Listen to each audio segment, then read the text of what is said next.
Hey everyone, I'm Violet Zapata. Welcome back to my podcast. Today, I'm diving into the creative decisions behind my film Opening, a thriller horror piece that explores fear, vulnerability, and perspective in a pretty unsettling way.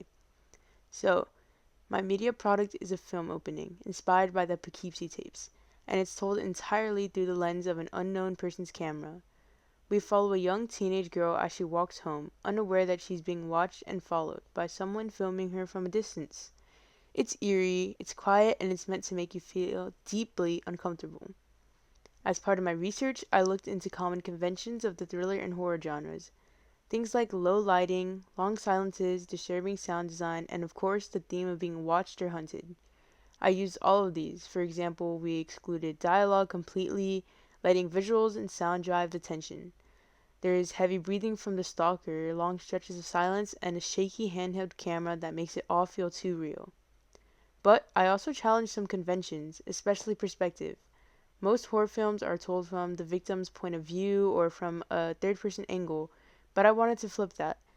By using the stalker's point of view, the audience is forced into the role of the predator. It's invasive, it's disturbing, and that's the point. It creates this psychological discomfort that makes the horror feel more personal and real.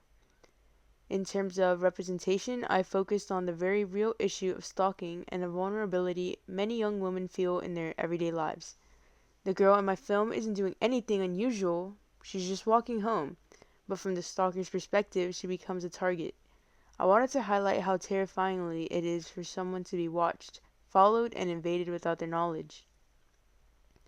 I used long takes, natural lighting, and everyday settings like a quiet street or a front yard to show this kind of danger doesn't just exist in horror films. It exists in real life too, in familiar places. And by not showing the stalker's face, the threat becomes even more anonymous and unsettling.